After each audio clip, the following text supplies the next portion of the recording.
लाने की क्या जरूरत थी? सारे जो विपक्ष के नेता हैं सब कह रहे हैं कि ये ठीक चुनाव के पहले नोटिफिकेशन लेके आए हैं। पहली बात तो सीए की जरूरत क्या थी और इसकी नोटिफिकेशन चुनाव के 2 या 3 महीने पहले? देखिए, मैं पहले टाइमिंग की बात करता हूं जी। सारे विपक्षी दल, ओवैसी हो, राहुल गांधी जी हो या अरविंद केजरीवाल हो या ममता जी हो, ये झूठ की राजनीति कर रहे हैं। इसलिए टाइमिंग का महत्व नहीं है। भारतीय जनता पार्टी ने 2019 में अपने घोषणा पत्र में कहा है कि हम सीएए लेकर आएंगे और पाकिस्तान, अफगानिस्तान और बांग्लादेश के जो शरणार्थी है उनको नागरिकता देंगे। तो भारतीय जनता पार्टी का एजेंडा बहुत स्पष्ट है और वो एजेंडे के आधार पर हमें बहुमत मिला है। 2019 में ही ये बिल संसद के दोनों सदनों ने पार कर दिया। उसके बाद कोविड के कारण थोड़ा लेट हुआ। अब टाइमिंग का क्या महत्व है? सरकार ने अपनी विल चुने जाने से पहले अभिव्यक्त कर दी है। चुनने के बाद फर्स्ट प्रायोरिटी में पहले ही साल में दोनों सदनों से इस कानून को मान्यता मिल गई है। रूल्स फॉर्मेलिटी है। अब टाइमिंग का या पॉलिटिकल गेन या लॉस का सवाल नहीं है। अब विपक्ष तुष्टीकरण की राजनीति कर कर, एपीसमेंट की पॉलिटिक्स कर कर वोट बैंक को कंसोलिडेट करना चाहता है। मैं उनको विनती करना चाहता हूं कि आप एक्सपोज हो चुके हो, ये मत करिए। पूरे देश की जनता जानती है कि सीएए इस देश का कानून है और ये 4 साल में मैं कम से कम 41 बार बोला हूं कि ये होगा, चुनाव के पहले होगा। अब क्या मतलब है टाइमिंग का सवाल करने का? तो इतने साल तो हुआ नहीं ना, 2019 के बाद अब हुआ है। स्मिता जी, मुझे एक बात बताइए, wheel of legislator, wheel of government bill से प्रकट होता है या रूल से प्रकट होता है? ऑब्वियसली बिल से। रूल व्यवस्था करता है, जो करने में पहले कोविड के कारण और बाकी सारे पॉलिटिकल इश्यूज के कारण लेट हुआ। मगर कब से नागरिकता मिलेगी? तो 2014 के पहले से। वो थंब रूल वहीं का वहीं है। आज क्या फर्क पड़ गया है बताइए? कोई फर्क नहीं पड़ा है। भारतीय जनता पार्टी को के लिए ये पॉलिटिकल गेन का मुद्दा नहीं है। भारतीय जनता पार्टी के लिए, हमारे नेता नरेंद्र मोदी जी के लिए अफगानिस्तान, पाकिस्तान और बांग्लादेश से आए हुए करोड़ों शरणार्थियों को उनका अधिकार देने का मुद्दा है, उनकी वेदना से मुक्ति दिलाने का मुद्दा है और उनकी 3 पीढ़ी को न्याय देने का मुद्दा है, जो कांग्रेस पार्टी ने कभी नहीं दिया। आप कह रहे हैं करोड़ों लोग यहाँ आएंगे, लेकिन ये पॉलिटिकल नहीं है, मतलब आपको कोई पॉलिटिकल फायदा नहीं होगा। लेकिन जो विपक्ष है वो कहती है कि आप एक नया वोट बैंक बना रहे हैं, बीजेपी एक नया वोट बैंक बना रही है अपने लिए। देखिए, विपक्ष को और कोई काम नहीं। उन्होंने तो सर्जिकल स्ट्राइक और एयर स्ट्राइक को भी बताया कि आपका पॉलिटिकल फायदा है, तो क्या हम टेररिज्म पर कदम न उठाए? इन्होंने 370 को भी बताया कि ये आपके पॉलिटिकल फायदे के लिए कर रहे हैं। हम 1950 से कह रहे हैं कि हम 370 को हटाएंगे। उनका हिस्ट्री है, जो बोलते हैं वो करते नहीं है। मोदी जी का हिस्ट्री है, जो भारतीय जनता पार्टी ने कहा है, नरेंद्र मोदी ने कहा है, वो पत्थर की लकीर है। मोदी की हर गारंटी पूरी होनी है। 2019 में आपने एएनआई को इंटरव्यू में कहा था कि जो हिंसा हुई थी उस वक्त, सीए के कारण जो हिंसा हुई थी उस वक्त आपने कहा था एक डिसइंफॉर्मेशन कैंपेन है और वो आप दूर नहीं कर पाए उस डिसइंफॉर्मेशन को, मिस इन्फॉर्मेशन, डिसइंफॉर्मेशन जो भी।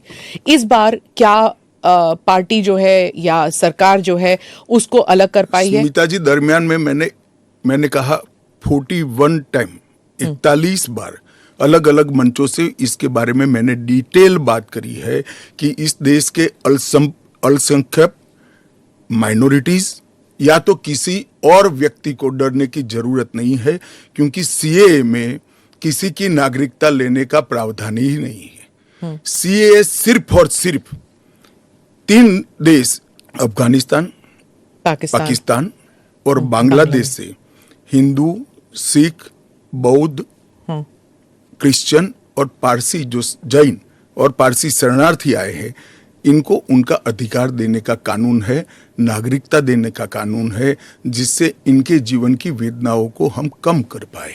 मैं बाकी रिलीजन्स के बारे में बाद में आती हूँ, पहले मुसलमान समुदाय के बारे में बात करते हैं, क्योंकि चाहे ओवैसी साहब हों, चाहे ममता बनर्जी हों, और फिर बहुत से विदेशी मीडिया जो है वो भी कह रही है it's an anti Muslim law, because आप मुसलमानों को नहीं शामिल कर रहे हैं, तो वो क्राइटेरिया ही है कि मुसलमान नहीं होने चाहिए। ऐसा नहीं है, आप इस लॉ को आइसोलेशन में नहीं दे सकते। इस देश का एक इतिहास है। 15 अगस्त 1947 को देश का विभाजन हो गया, देश 3 हिस्सों में बंट गया। वो बैकग्राउंड है। भारतीय जनसंघ, भारतीय जनता पार्टी हमेशा विभाजन का विरोध किया। हम कभी सहमत नहीं थे। इस देश का विभाजन धर्म के आधार पर होना ही नहीं चाहिए था, मगर उस वक्त किया गया। जब धर्म के आधार पर आप विभाजन करते हो और वहां जो अल्पसंख्यक है उन लोगों पर ढेर सारे अत्याचार हो, धर्म परिवर्तन कराए जाए, इनकी महिलाओं को अपमानित किया जाए, वो माँ बहन बेटी के लिए वो शरण में आए भारत की, तो क्या उसको यहां नागरिकता का अधिकार नहीं है? और स्वयं कांग्रेस के नेताओं ने आजादी के वक्त सैकड़ों भाषणों में कहा है कि अभी मारकाट चल रही है, अभी जहां है वहां रह जाइए, बाद में जब कभी भी भारत में आएंगे आपका स्वागत है। परंतु बाद में इलेक्टोरल पॉलिटिक्स चालू हुई, वोट बैंक की राजनीति चालू हुई। एपीसमेंट के कारण वो वादा कांग्रेस पार्टी ने कभी पूरा नहीं किया जो आज नरेंद्र मोदी पूरा कर रहे हैं। सर, जो बाकी समुदाय, बाकी जो रिलीजन्स हैं, चाहे हिंदूज हैं, जैन हैं, बुद्ध हैं, सिख हैं, उन सबको तो मैं मानती हूँ, ठीक है, देवर रिलीजन्स बॉर्न इन इंडिया। नहीं, आंकड़े पर पारसी और अगर आप पारसी और ईसाइयों को ला सकते हैं, वो जो रिलीजन्स है, they were not born in India, तो अगर आप पारसी और ईसाइयों को ला सकते हैं तो मुसलमानों को क्यों नहीं? देखिए, मुस्लिम आबादी के लिए ही वो हिस्सा आज भारत का भाग नहीं है। वो भूमि इसीलिए दे दी गई थी। फिर तो हर देश से अव्यवस्था से जो आना चाहिए, इसके लिए भारत के दरवाजे खोल लो। भारत कहां बचता है? अखंड भारत के जो लोग हिस्सा थे और जिन पर धार्मिक प्रताड़ना हुई है, उसको शरण देना मैं मानता हूं हमारी नैतिक जिम्मेदारी है और हमारी कॉन्स्टिट्यूशनल रिस्पॉन्सिबिलिटी। और स्मिता जी, आप आंकड़े की गहराई में जाइए। जब विभाजन हुआ तब पाकिस्तान में 23% हिंदू थे, हिंदू और सिख थे। आज 3.7% बच गए। कहां गए सारे? इतने सारे तो यहां आए नहीं। धर्म परिवर्तन हुआ, अपमानित किया गया, दोयम दर्जे के नागरिक के नाते इनको रखा गया। कहां जाएंगे ये लोग? क्या देश इसका विचार नहीं करेगा? देश की पार्लियामेंट इसका विचार नहीं करेगी? देश की पॉलिटिकल पार्टियों ने इनका विचार नहीं करना चाहिए? इसमें अहमदी मैं है, बांग्लादेश बलोच भी है। मैं बांग्लादेश की बात करता हूं जी। 1951 में हिंदुओं का प्रतिशत 22% था। मैं 51 की बात कर रहा हूं। बांग्लादेश की 51 के आंकड़े ऊपर हमारे पास है। 2011 की जनगणना में वो 10% रह गए। कहां गए वो लोग?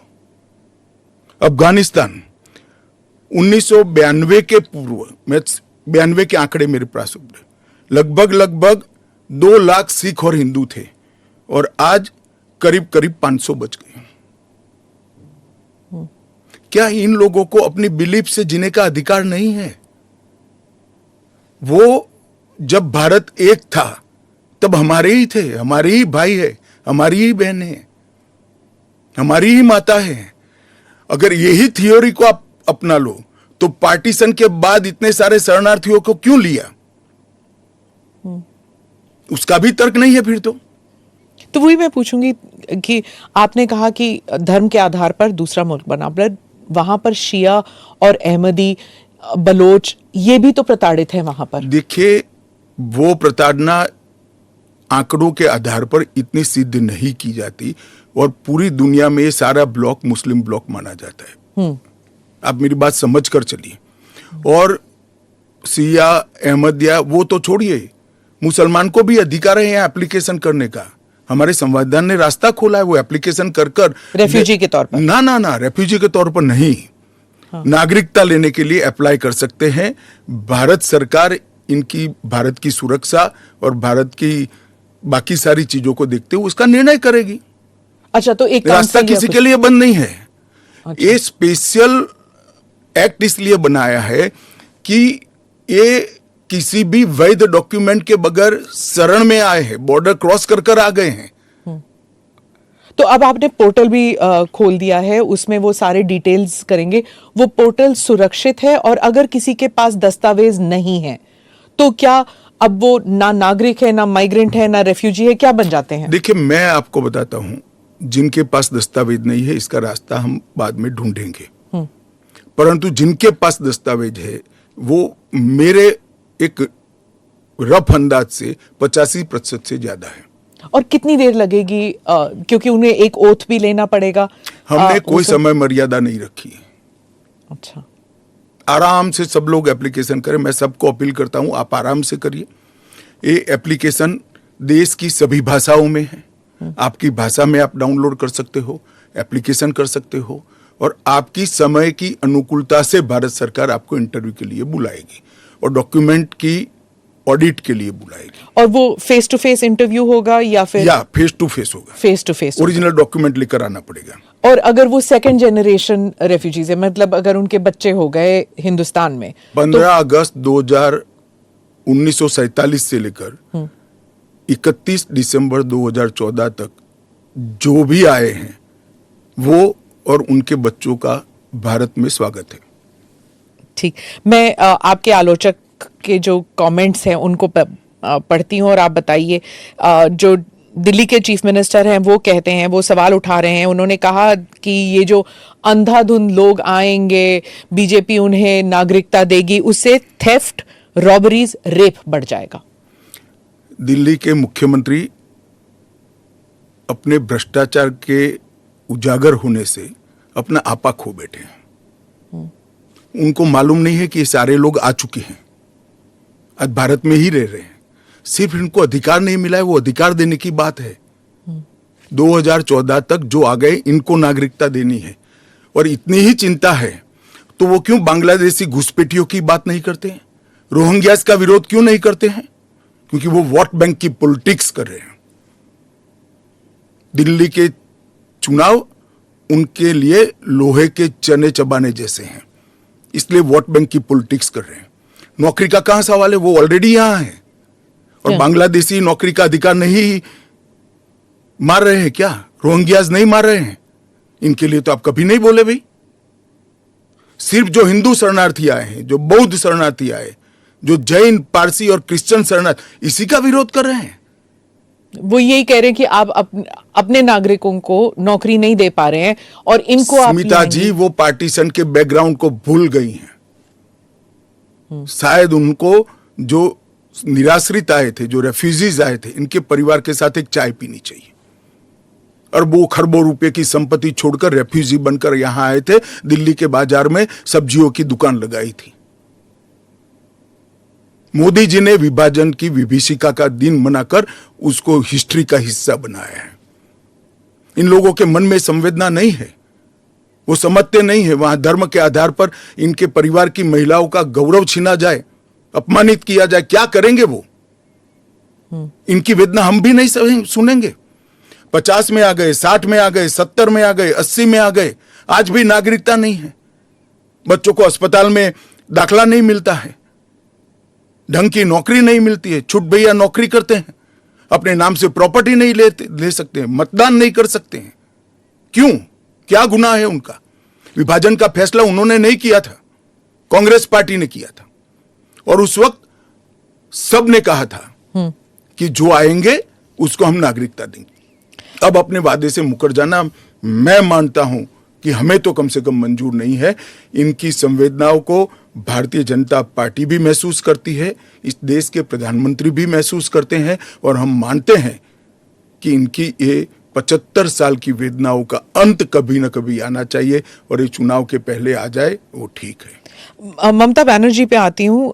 चीफ मिनिस्टर ने कहा है कि बीजेपी जो है ये हिंदू मुसलमान का खेल कर रहे हैं और उन्होंने ऑडियंस को कहा कि आपकी प्रॉपर्टियां छिन जाएंगी, आपके बच्चों का एजुकेशन खत्म हो जाएगा, आपको डिटेंशन कैंप में भेज दिया जाएगा और डिटेंशन कैंप ऑलरेडी हैं। तो ये सीए के जरिए 15 से लेके 20 लाख लोगों की सिटीजनशिप छीन ली जाएगी। देखिए, मैं ममता जी को करबद्ध निवेदन आपके इस कार्यक्रम के माध्यम से करना चाहता हूं। पॉलिटिक्स करने के हजारों मंच है। प्लीज बांग्लादेश से आए हुए बंगाली हिंदुओं का हित मत करिए। आप खुद बंगाली हैं। बांग्लादेश से जो बंगाली हिंदू आए हैं, इनको नागरिकता देने के लिए एक कानून है। ममता जी को मैं खुली चुनौती देता हूं, इस कानून की धारा में से किसी की नागरिकता छीनने की एक धारा वो बता दे सार्वजनिक रूप से। वो खौफ पैदा कर रही है, हिंदू और मुसलमानों के बीच में विखवाद कराना चाहती है, अपनी वोट बैंक का कंसोलिडेशन करना चाहती है। ममता जी, इसको मत रोकिए। करने जैसा काम है, घुसपैठ रोकिए। नहीं रोक रही है वो नहीं कर रही। आप हमें कोऑपरेट नहीं कर रही। आसाम में कंप्लीट घुसपैठ रोक गया क्योंकि वहां भारतीय जनता पार्टी का शासन है। किस तादाद तक घुसपैठ हुआ है और कब से हो रहा है? देखिए, इसके अधिकृत आंकड़े जब तक कोऑपरेट न करे, ढूंढना बहुत दिक्कत होती है क्योंकि कलेक्टर के हाथ में पूरा मसले। और डिटेंशन कैंप की बात, अगर वो दिन दूर नहीं है जी, वो दिन दूर नहीं है कि वहां पर भी भारतीय जनता पार्टी की सरकार आएगी और हम इसको कड़ाई से रोकेंगे। इसीलिए तो आपको चाणक्य कहते हैं पॉलिटिक्स। नहीं, मैं मानता हूं कि अगर इसी प्रकार की पॉलिटिक्स आप करेंगे, इतने महत्वपूर्ण राष्ट्रीय सुरक्षा के मुद्दे के साथ अपीसमेंट की पॉलिटिक्स कर घुसपैठ होने देंगे, जो शरणार्थी आए हैं उनको नागरिकता देने का विरोध करेंगे, तो जनता आपके साथ नहीं रहेगी। ममता जी को शरणार्थी और घुसपैठिए दो शब्द के बीच का अंतर ही मालूम नहीं है या जान के नहीं कर रही? अब मैं तो जो बोलती है वो सच मानता हूं, इसलिए कह रहा हूं मालूम नहीं है। डिटेंशन कैंप के बारे में बताइए, इसके बारे में बहुत गलतफहमी आ रही है। ऐसा है, आप स्मिता जी इतनी जागरूक पत्रकार है, देश की जानी मानी पत्रकार है, आप भी स्वयं एक बार सीएए को पढ़ लेती, इसके रूल्स को पढ़ लेती तो मालूम पड़ता इसमें डिटेंशन कोई कैंप की प्रोविजन ही नहीं। जो इलीगल माइग्रेंट्स हैं, अगर उनके पास कोई दस्तावेज नहीं है, उन्हें वापस अपने देश भेजने से पहले उन्हें डिटेंशन कैंप में रखा जाता है। ये आपने डिटेंशन एरिया में, जेल में नहीं डाल सकते, ये आपने 2019 में मुझे समझाया था एक इंटरव्यू में। सीएए में डिटेंशन कैंप नहीं है। इसी को लेकर मैं सवाल पूछ रही हूं कि अगर सीएए के तहत वो लोग नहीं आते तो वो कहां जाएंगे, क्या होगा उनका? नहीं, उनकी व्यवस्था होगी ना। 100 लोगों का प्रॉब्लम है तो उसमें से 85 का तो अभी क्लियर हो रहा है, बाकी का आगे सोचेंगे। तो कितने लोग होंगे आपके हिसाब से? लाखों में, करोड़ों में, हजारों में, कितने लोग हैं? देखिए, ढेर सारे लोग हैं, इसकी कोई गिनती नहीं है। वो जब एप्लीकेशन आएगी और बहुत सारे लोग, ये जो मिस कैंपेन चल रहा है, अपप्रचार चल रहा है, इसके कारण शायद एप्लीकेशन करते हुए भी डरेंगे। मैं सबको आश्वस्त करना चाहता हूं, आप यहां पर अप्लाई कर दीजिए। नरेंद्र मोदी गवर्नमेंट पर भरोसा रखिए। आपको रिट्रोस्पेक्टिव इफेक्ट से सिटीजनशिप दी जाएगी। आपका अवैध तरीके से भारत में आना इस शरणार्थी के रूप में आपको स्वीकृति ये कानून दे रहा है। इसका कोई क्रिमिनल केस आप पर होगा नहीं और आपकी भारत में की हुई सारी एक्टिविटी को भी वैधता प्रदान की जाएगी। तो किसी को डरने की जरूरत नहीं है। उनके पास एक्स्ट्रा राइट्स होंगे या इक्वल राइट्स होंगे या कम राइट्स होंगे? इक्वल राइट होंगे। वो भारत के नागरिक माने जाएंगे। मेरा और आपके जितना ही अधिकार उनका होगा। एक और बात थी, वो एक तो गलतफहमी, अप्रचार कहिए या जो भी है, या कंफ्यूजन ही कहिए कि असम में सीएए लागू होगा या नहीं होगा, और एनआरसी और सीएए ये इनका क्रॉसिंग है कि नहीं, इंटर देखिए, असम में जो एनआरसी की ऑर्डर हुए वो सुप्रीम कोर्ट ऑफ इंडिया की, इसका सीएए से कोई लेन देन नहीं है। आसाम नहीं, देश के हर हिस्से में सीए लागू होगा। सिर्फ नॉर्थ ईस्ट के राज्य जहां पर 2 प्रकार के विशेषाधिकार उनको दिए गए हैं, वो विशेषाधिकार के तहत जो राज्य आते हैं उनको ही सीए नहीं होगा। एक इनर लाइन परमिट का प्रोविजन है और संविधान की 6ठी अनुसूची में शामिल जनजातीय क्षेत्र है। हाँ, वो जो 6 शेड्यूल में वो असम के कुछ जम्मू कश्मीर के कुछ इलाके, राजस्थान के कुछ इलाके, हिमाचल के कुछ इलाके आते हैं उसमें, वहां नहीं लागू होगा, बाकी सब जगह लागू हो जाएगा। पर लोग नहीं जानते ना, क्योंकि कुछ साल वो यहाँ हैं, कुछ साल, और जो ट्राइबल इलाके हैं उनका जो कॉम्पोजिशन है वो बदलेगा नहीं सीए की वजह से, जरा भी नहीं बदलेगा। ट्राइबल कॉम्पोजिशन और उनके अधिकार को हम जरा भी डाइल्यूट नहीं कर रहे हैं। हमने एक्ट में ही प्रोविजन कर दिया है कि जहां पर भी इनर लाइन परमिट है और जहां संविधान की 6ठी सूची में जो क्षेत्र शामिल किए गए हैं, इन पर वहां पर सीए नहीं लागू होगा और वहां के एड्रेस वाला एप्लीकेशन भी ऐप में अपलोड ही नहीं होता है। तो लागू होने का सवाल ही नहीं आता है। और एक्ट में ही प्रोविजन है, मगर हमने एप्लीकेशन में भी वो एरिया को एक्सक्लूड कर दिया है। कोई अप्लाई करेगा भी वो वहां से तो नहीं, ऐप ही नहीं खुलेगा। पर वो कहीं और जाके अप्लाई कर सकता है ना? तो वो भारत के नागरिक तो बन ही सकते हैं। हाँ, अच्छा, ओके। वो संविधान की 6ठी अनुसूची में सुरक्षित क्षेत्रों के नागरिक नहीं बन सकते। इनर लाइन परमिट से सुरक्षित क्षेत्रों के नागरिक नहीं बन सकते, वो भारत के नागरिक बन ही सकते हैं। आपने कहा हर जगह लागू होगा।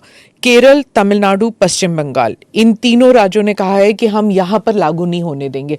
क्या उनके पास ये अधिकार है कि वो लागू नहीं करने देंगे? वो भी समझ रहे हैं कि उनको अधिकार नहीं है। हमारे संविधान के अनुच्छेद 11 में संसद ने नागरिकता के बारे में कानून बनाने का अधिकार केवल और केवल भारत की संसद को दिया गया है। एक केंद्र का विषय है, केंद्र और राज्यों का साझा विषय नहीं है। तो नागरिकता के बारे में कानून और कानून का इम्प्लीमेंटेशन, वो दोनों हमारे संविधान की 246/1 अनुच्छेद के माध्यम से इसको शेड्यूल 7 में डाला गया है, जो केंद्र की, इसकी तमाम शक्तियां केंद्र को दी गई है। पर जैसे वेरिफिकेशन वगैरह है, पूरा जो ग्राउंड पे तो चेकिंग होगी ना, वो सब तो स्टेट गवर्नमेंट ही करेंगे। क्या वेरीफाई करना है? सिर्फ पोर्टल के थ्रू? वो तो इंटरव्यू में लेकर आएंगे कि मैं बांग्लादेश से आया हूं, देखिए मेरा पुराना डॉक्यूमेंट है। और वो राज्य में नहीं होगा इंटरव्यू? इंटरव्यू राज्य में भी हो सकता है, भारत सरकार करेगी। तो कोऑपरेशन की जरूरत नहीं है, क्योंकि ये करना ही होगा। मैं मानता हूं चुनाव के बाद सब कोऑपरेट करेंगे। ये पॉलिटिक्स के लिए गलत प्रचार कर रहे हैं, अपीसमेंट की पॉलिटिक्स। और क्या यहाँ मतलब बांग्लादेश, अफगानिस्तान, पाकिस्तान के जो शरणार्थी हैं, क्या वो तमिलनाडु में गए हैं? वहां पर मतलब स्टालिन इसको इतना बड़ा, मैं कोई पॉसिबिलिटी छोड़ना नहीं चाहता। हाँ। एक भी है तो उसको नागरिकता देंगे। जी। जयराम रमेश, कांग्रेस के नेता, ने कहा है कि ये अनकॉन्स्टिट्यूशनल है। शशि थरूर कहते हैं कि अगर कांग्रेस जीत जाती है इलेक्शन या इंडिया अलायंस जीत जाती तो ये सीएए को रिपील कर दिया जाएगा। क्या कहेंगे आप? देखिए, उनको भी मालूम है कि इंडिया अलायंस सत्ता में नहीं आना है। मैं आज आपके चैनल पर कहना चाहता हूं, सीए के कानून को भारतीय जनता पार्टी की सरकार लाई है, नरेंद्र मोदी सरकार लाई है। इसको रिपील करना असंभव है। हम पूरे देश को जागरूक करेंगे और रिपील करने वालों को कहीं पर स्थान ही न मिले, इस स्थिति होगी। और जहां तक असंवैधानिक होने का सवाल है, वो आर्टिकल अनुच्छेद 14 का हवाला देते हैं। वो भूल जाते हैं कि अनुच्छेद 14 में 2 अपवाद रखे हुए हैं। एक रीजनेबल क्लासिफिकेशन का अपवाद है और दूसरा कानून के उद्देश्यों के साथ लॉजिकल संबंध होना चाहिए। तो वो आर्टिकल 14 का वायोलेशन नहीं करता है। इसमें रीजनेबल क्लासिफिकेशन बहुत स्पष्ट है कि जिन लोगों पर भारत के पुराने हिस्सों में आज वो विभाजन के कारण देश से कटे हैं, अफगानिस्तान, पाकिस्तान और बांग्लादेश में, जिन लोगों पर धार्मिक प्रताड़ना होने के कारण जो भारत की शरण में आए हैं उसके लिए एक कानून है। तो रीजनेबल क्लासिफिकेशन बहुत स्पष्ट है और इसलिए ये पूरी तरह से संवैधानिक कानून है। एक और क्रिटिसिज्म है, महबूबा मुफ्ती कहती हैं कि ये सुप्रीम कोर्ट में जो है उसकी सुनवाई अभी बाकी है, तो इतनी जल्दबाजी क्यों? देखिए, हर कानून को कोई सुप्रीम कोर्ट में स्टे करेगा तो कानून का इम्प्लीमेंटेशन नहीं होगा। सुप्रीम कोर्ट के सामने न्याय मांगने के लिए जाना और सुप्रीम कोर्ट ने स्टे देना दो अलग बात है। इस कानून पर सुप्रीम कोर्ट का कोई स्टे नहीं है। 4 साल से लोग गए हैं, अभी लंबित है, मगर सुप्रीम कोर्ट ने इसके इम्प्लीमेंटेशन पर कुछ स्टे नहीं दिया है। मैं महबूबा जी को पूछना चाहता हूं, 370 पर 1951 में ही सुप्रीम कोर्ट में अर्जी हो गई थी, फिर क्यों इतने समय तक आप एंजॉय किए भाई? आप बताएंगे देश की जनता को? जब आपके पक्ष की बात होती है तब नैतिकता के पैरामीटर्स बदल जाते हैं। ऐसे नहीं होता है। देश का एक संविधान है, परंपराएं हैं, अदालतों की परिपाटी है, इसके हिसाब से देश चलता है। वो संविधान के बारे में बात करें तो यूबीटी जो ग्रुप है शिवसेना की, वो कहते हैं कि आपकी विफलताओं को छुपाने के लिए मेरा उद्धव जी से रिक्वेस्ट है कि कानून चाहिए या न चाहिए वो स्पष्ट करो पहले। क्या उद्धव जी बोल सकते हैं कि कानून नहीं आना चाहिए? मैं आज उनका आह्वान करता हूं, देश की जनता के सामने, महाराष्ट्र की जनता के सामने स्पष्ट करें कि सीएए नहीं होना चाहिए। हिंदू शरणार्थियों को, बौद्ध शरणार्थियों को, जैन, बौद्ध और क्रिश्चियन शरणार्थियों को नागरिकता नहीं मिलनी चाहिए। एक बार उद्धव जी स्पष्ट करें जरा। आपका इशारा बात आई वॉश आप कर रहे हो, टाइमिंग का सवाल, तत्व का क्यों चर्चा नहीं करते हो? आपका इशारा बाल ठाकरे की तरफ नहीं, मेरा तो उनकी ओर है। बाल ठाकरे साहब तो अब रहे नहीं, वो स्पष्ट करे, क्योंकि वो पहले बोलते थे जो नहीं, पार्लियामेंट में भी बोले हैं। अब उनको अल्पसंख्यकों के वोट चाहिए, एपीसमेंट की पॉलिटिक्स इसलिए आज उद्धव ठाकरे कर रहे हैं, हम नहीं कर रहे। हमारा डे 1 से स्पष्ट स्टैंड है कि भारत के कटे हुए हिस्से से जो शरणार्थी आए हैं, ये 3 देशों से धार्मिक प्रताड़ना के कारण आए हैं। वहां के जो अल्पसंख्यक आए हैं उनको इस देश को नागरिकता देनी चाहिए। ओवैसी साहब पे आ जाती हूँ, जो आपके हमेशा ही स्पीक्स अगेंस्ट यू, तो उनके बारे में वो खुलकर ही कह रहे हैं कि ये एंटी मुस्लिम है। क्या तर्क है आपका? एंटी मुस्लिम कैसे है? कि आप सिर्फ मुसलमानों को उसको आपने क्राइटेरिया बना दिया, ये मैं वो कह रहे हैं। क्राइटेरिया ये बना है कि जिस पर धार्मिक प्रताड़ना होती है इसको देंगे, और अगर वो मुसलमान, और भारत के पुराने हिस्से से मुसलमानों पर इसलिए धार्मिक प्रताड़ना नहीं हो सकती कि तीनों देश घोषित इस्लामी स्टेट है। कौन करेगा धार्मिक प्रताड़ना? कौन करेगा इस्लाम के अनुयायियों के साथ? ये तीनों देश घोषित इस्लामिक स्टेट इनके नाम के अंदर है, इनके संविधान में है। पर मैं फिर से वही पूछूंगी कि अगर आप ईसाइयों को दे सकते हैं, अगर आप पारसीज को दे सकते हैं जो इस्लामिक नहीं है, और अगर उन पर हो रहा है, तो फिर आप why can't you give it मुसलमानों को क्यों नहीं? देखिए, ऐसे तो फिर दुनिया भर से देश में जो आए सबको नागरिकता दे। तो अमेरिका तो करता है ना, सबको ले हम भी करते हैं, अप्लाई करे वो घुस कर नहीं आ सकते। उनको ऑफिशियल एयरपोर्ट से, ऑफिशियल पोर्ट से, ऑफिशियल लैंड पोर्ट से आने की परमिशन ही नहीं है, इसलिए बेचारे घुस कर आते हैं, शरण में आते हैं। अमित भाई, वो आपका एक वो इंटरव्यू बार बार लूप पे चल रहा है हर जगह कि क्रोनोलॉजी समझिए, सीए के बाद एनआरसी आएगा। देखिए, ऐसा है स्मिता जी, सीए का कानून अभी चर्चा पर है। 1, इसमें एनआरसी का कोई प्रोविजन नहीं है। 2, इसमें किसी की नागरिकता छीनने का कोई प्रोविजन नहीं है। 3, अगर विपक्ष को ये चाहिए कि उनसे चर्चा हो तो कोई भी कानून करने से पहले और बाद में संसद में चर्चा होती ही है। तो दोनों को मिक्सअप कर आप क्या लेना चाहते हो? अभी सिर्फ सीए चर्चा में है।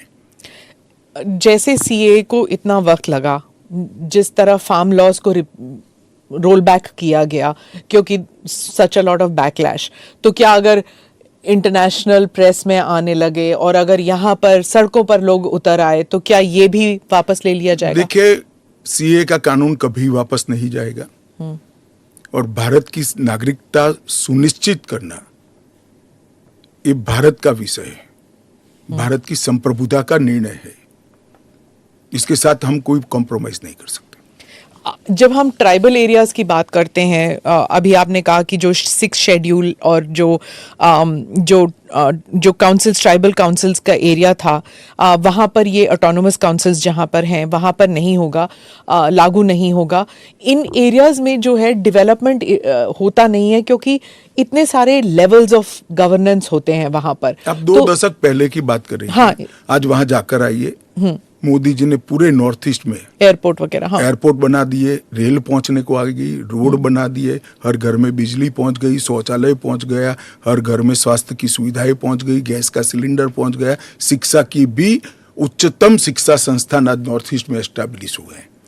जो पोर्टल से जब इनको नागरिकता मिलेगी, इससे उनको क्या क्या सुविधाएं मिलेगी? क्या आम नागरिक की तरह, या फिर जैसे उनको ये दिखाना पड़ेगा कि हाँ सीएए के तहत हमको नागरिकता मिली है? क्या ये अलग आइडेंटिटी? ना ना ना ना ना, वो भारत के आम नागरिक की तरह ही भारत के नागरिकों की सूची में सम्मान के साथ समाहित हो जाएंगे और उनको मेरे और आपके जितना ही अधिकार होगा। वो चुनाव भी लड़ सकते हैं, एमएलए भी बन सकते हैं, एमपी भी बन सकते हैं, मुख्यमंत्री या केंद्र सरकार के मंत्री भी बन सकते हैं। राहुल गांधी जो न्याय यात्रा में बार बार सीए भी उठा रहे हैं और बाकी विषयों पर भी सरकार पर आरोप लगाते हैं कि अपनी विफलताओं को छुपाने के लिए कभी सीए लागू कर रहे हैं। मेरा तो आपसे रिक्वेस्ट है जी, कांग्रेस में आपकी अच्छी खासी पहुंच है, इस विषय पर राहुल जी से एक बार चर्चा कर डिटेल पूछ लो जरा। वो चर्चा नहीं कर रहे ना, वो मीडिया को वहां पर कह रहे हैं कि मीडिया जो है वो चर्चा नहीं करना चाहती क्योंकि वो हमारे हाथ बंधे हुए हैं, हमारा मुंह बंद है। नहीं, मगर इस कमरे में बैठकर आपको इंटरव्यू करे सीए पर और समझाए, जो वो बोल रहे हैं वो इतना समझा दे जनता को। राजनीति के अंदर आपके निर्णय को जस्टिफाई करने की जिम्मेदारी आपकी होती है। जैसे मेरी सरकार का फैसला है सीए, इसके बारे में मेरी पार्टी के तर्क, मेरी गवर्नमेंट के तर्क और क्यों ये देश के हित में है मुझे समझाना पड़ता है। जरा राहुल गांधी जी आपके इसी कमरे में आकर देश को समझा दे कि क्यों विरोध में है। आप कहते हैं कि ये राजनीतिक नहीं है, लेकिन आपके जो राजनीतिक स्पीचेस हैं, तेलंगाना में आपने कहा, जब आप अपने वायदे गिनते हैं कि ये वायदे हमने पूरे किए, तो सीए भी उसमें है, तो इसमें राजनीतिक कहां से हो गया? तो फिर आपके तो वायदे हमारा एक वादा था कि देश के अर्थतंत्र को सुधारेंगे, तो क्या अर्थतंत्र मत सुधारो, पॉलिटिक्स कर रहे हो। फिर राजनीतिक कहां से हो गया? हम मानते हैं सीए देश के हित में है, इनका अधिकार है इसलिए हमने दिया है। पॉलिटिक्स कहां से? वो भी कहना देना चाहिए। अगर राजनीतिक फायदा है तो उनको कौन रोक रहा है? पर सीए पे तो बहस हुआ नहीं ना, वो बात पास हो गया, उसके बाद पास कैसे हो गया? पार्लियामेंट में पूरी बहस करी हमने। तो अगर 400 सीट आते तो क्या वो फुल लाइसेंस हो जाता है कि आपके हिसाब से कि जनता ने कहा कि हमने आपको 400 सीट दी है, अब आप जो भी देश हित में समझे वो करते जाइए। ऐसे लाइसेंस जिन्होंने उपयोग करे, हमने तो कभी नहीं करे। हमने तो जनता ने जब जब आशीर्वाद दिया बड़ी जिम्मेदारी के साथ देश चलाया, चाहे अटल जी हो चाहे नरेंद्र भाई। इंदिरा गांधी ने एक बार लाइसेंस का दुरुपयोग किया था और फिर स्वयं चुनाव हार गई थी। तो इसका भी मैकेनिज्म पड़ा है ना। जो लाइसेंस का दुरुपयोग करेगा उसका भी मैकेनिज्म है। हमारे 5 साल के बाद पब्लिक के सामने जाना है, यहां समाप्त नहीं हो जाता है। ये आप कह रहे हैं, लेकिन जैसे फॉरेन मीडिया को अगर आप देखें, वो कह रहे हैं कि एक के बाद एक जो आपने किया है, चाहे ट्रिपल तलाक हो, 370 हो, सीएए हो। एक सेकंड, फॉरेन मीडिया को पूछे उनके देश में ट्रिपल तलाक है क्या? नहीं है। उनके देश में मुस्लिम पर्सनल लॉ है क्या? उनके देश में एक भी स्टेट में 370 जैसा प्रोविजन है क्या? फिर हमारे में हिंदू लॉ भी तो है, सक्सेशन लॉ है। इसका नाम हिंदू लॉ है, वो देश का नागरिक कानून ही है। फिर मैं उसी सवाल पे आती हूँ, चाहे सीए हो, यूसीसी हो, या यूसीसी नहीं, सीए हो, या फिर 370 हो, ट्रिपल तलाक हो, ये सब आपकी मेजॉरिटी की वजह से ये सब स्मूथली हो गया। अगर आप 400 लेकर आते हैं तो फिर तो कुछ और ही हो सकता है, इन द सेंस कि प्रियम्बल तक आप बदल सकते हैं, सोशलिज्म हटा देंगे, देखिए सेक्युलरिज्म हटा हमारे देंगे। संविधान की रचना करते वक्त ये सारी चीजें बहुत सोच समझकर बनाई गई हैं। तो मुझे बताइए कि जब जवाहरलाल नेहरू जी की पूर्ण बहुमत होती थी, इंदिरा जी की होती थी, राजीव गांधी को 400 सीट मिल गई, तो उस वक्त सब उचित था? नहीं था ना, इसीलिए तो उन्हें हटा दिया गया। तो हम भी नहीं करेंगे, उचित नहीं करेंगे, हम संयम नहीं रखेंगे, सेल्फ डिसिप्लिन नहीं रखेंगे, तो हमें भी बदल देंगे। ये तो कोई तर्क नहीं हुआ। देखिए नरेंद्र मोदी के पास, इस देश के प्रधानमंत्री के पास 10 साल का ए ग्रेड पास्ट रिकॉर्ड है और 25 साल का प्लानिंग है।